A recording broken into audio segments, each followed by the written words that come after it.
Apologies for the lateness of this video. I always have my mate round on a Wednesday night, and it's 21 days till Christmas, so I wanted to go into town and get some Christmas shopping on my day off. So this is me doing the video now. A lot to say, to be honest.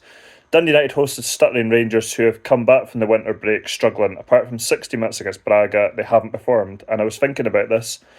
I believe Rangers are a team that play with fear rather than trying to get the ball forward quickly, although they did do that better last night, or play a killer pass. They play it safe for fear of the ball getting turned over. Well, we've seen what happened when the ball got turned over last night. But you play for a club like Rangers, you can't play that way. Magoma back in at left back for Aarons. Danilo comes in for Asgard as Rangers opted for the two strikers. Fernandez unconvincing with a header and Butland fumbled the ball. Danilo goes close after Miowski knocks the ball down, but it's cleared away.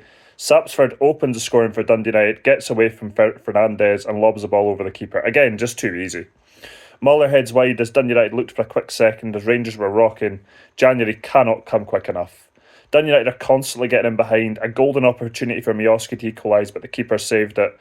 It was a great ball in. Raskin goes close, but his header's headed behind. Rangers pushing for an equaliser. And then the most unlikeliest of goal scorers. What a rocket from Magoma. 25 yards out. Flies into the bottom right-hand corner. Takes a touch and just leathers the ball into the back of the net. A brilliant goal. Gassam laid the ball off for Barron, who fires over. It's funny, whenever Rangers actually do create a good chance, it always seems to fall to Connor Barron, like the last player that's going to score. Fata drives forward for Dundee United and the ball into the box, not convincingly dealt with by Butland. Dundee United still carrying a threat. Fata easily gets past Giga, but easy for Butland. A wild half at Tannadice.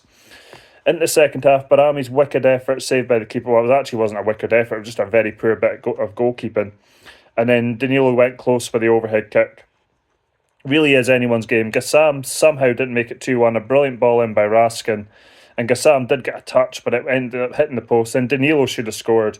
And the one thing I will agree with Michael Stewart on is that Danilo lacks conviction for a goal. I mean, you can't always play. Sometimes you need to put your foot through it. Then Rangers were scrambling ball away as Dundee United again were carrying a threat. Butler makes a great save. And Fata fires in to put Dundee United back in front, low and hard, shocking Rangers defending again. I have to say, when that second goal came in, I almost smashed my phone. I just chucked it. Just like, what is the point? Diomande on for Raskin, Danilo off for Chimiti, and Tavernier off for Aarons. Almost 3-1, a let off for Rangers. Magoma denied an equaliser at the back post, although he really should have scored. Chimiti misses a golden opportunity at the back post. Didn't even connect. I mean, if he connects it, he scores. If Rangers weren't out the title race before, they absolutely are now, as they go 10 points behind Celtic. 9 points behind Celtic. Rangers were awarded a penalty for Aarons filled in the box, a lifeline to gain a point, and Barami makes no mistake. I'm not surprised we dropped points last night. The performance against Livingston, the first week back from international break, was shocking. The performance at home to Falkirk was abysmal. These players just simply aren't good enough. And likes of James Tavernier, people are going to go on and on about his goals and assists. And yeah, it's a valid argument, but how many times is he, and I'm not putting the blame on last night on him, but how many times is he beaten at that right back area, beaten so easily by the winger and he just gives up on it, or he's out of position? How many times? And it's the same with the left back position. Like, but Barisic was really bad for it. So I think with Tavernier and John Suter, this should be their last seasons with the club. Suter's obviously had a poor season. Defensively, again, I'm going to have to say, why on earth did Wolves pay 10 million for Nasser Giga? Bewildering. I do like Cornelius. He's out injured at the moment. Unfortunately, he's quick and physical. Not perfect, but if you put someone like a real good defender alongside him, I think you could have a good partnership. Fernandez has a lot of work to do. I mean, it's crazy to think he's 24 years old. We spent 3 million on him and he's not ready. Max Aarons, he'll obviously go back to Bournemouth after his loan spell. Magoma, he's only 18, maybe 19 now. Again, it's a loan. Rangers only have one left back at the club's crazy. As I said, if a good offer came in for Raskin in January, I would accept that because Rangers need so much. And he's not really turned up this season either. Diomande, again, is a player obviously we could get some money for. I know not everyone's a fan of him, that's fair enough. Asgard, hopeless. Just lazy. We could punt him, even if made like a million loss, just get rid of him. Barami would actually keep if we can kind of get a bit more out of him. He's putting a bit of effort in, and he has got the kind of quality. Lyle Cameron's not really been getting the opportunities. Same with Finlay Curtis. Unfortunately, I'm now going to have to give up on Danilo. Chermiti,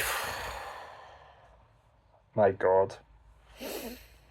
Again, I'd say send him out on loan, and then hope that he can actually do well at a Portuguese club and scramble back whatever you can get because he's absolutely hopeless. That transfer should have been looked into. I mean, again, it just looks. I suppose I've got to be careful what I kind of say here because legally, but that transfer, considering what Kevin Fairwell's old club was, very sketchy, shall we say.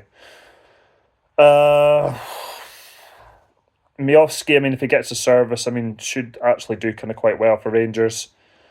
So I'd probably keep him around, try and get better players around him. I mean, there's not really a justification for keeping him around. Gassam really frustrates me. I think he's only 21, isn't he? So, I mean, he obviously can get better, but there's times when you think you could see a teammate and you think, just play the ball, just pass it. And yet he kind of constantly wants to kind of do it himself, or he takes a kind of wrong decision again. Being 21, yeah, that's going to happen, but you have to just. It can't always be about you. Antman not turned up since the first game. Trying to think who else. Obviously, Rothwell's been a bit of a disaster. Apparently, he was getting played out of position. He's more of a box-to-box player. We've seen one game where he was put in that position and he actually did all right. This was obviously after Russell Martin was gone. There's obviously people, I wouldn't even say turn on Danny Role, that didn't like him, and even to kind of begin with. But let's be kind of fair. I mean, until he gets his own kind of players in, and gets, we don't really get time at a club like Rangers, but until he gets his own kind of players in, we kind of see a bit more. I don't think it's fair to judge him, and I don't think. Because I know that a lot of the people were on the Muscat parade. I don't think Kevin Muscat would have done any better with these players. Those players are not equipped to play the way Kevin Muscat would want to play if he does play similarly to Ange Postecoglou's team, which is what we're led to believe. I've never seen his team play, so I don't know. And I know most Rangers supporters haven't seen the team play. It's just based on, I suppose, hearsay, and some of them will have maybe seen him play. Yeah, I mean, there's probably players I'm kind of forgetting. Obviously, Rabbi Matondo, with the wages he's on. I mean, even if you just got rid of him for free,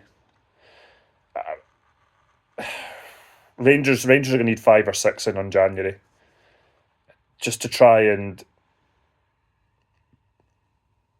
I don't know. Because the league's gone, we've obviously got to try and catch Hearts, and Europe's just gone. So that only leaves the Scottish Cup. So, and also one thing I'll also say as well is there was an awful lot of Rangers supporters who wanted Barry Ferguson as manager. See, apart from the Old Firm games and the games in Europe, he didn't do that. He didn't do that well. We were still not winning games at Ibrox. We were still really, really poor.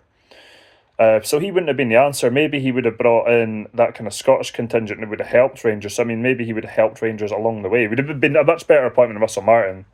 I mean, Rangers would be in a better situation under Barry Ferguson right now.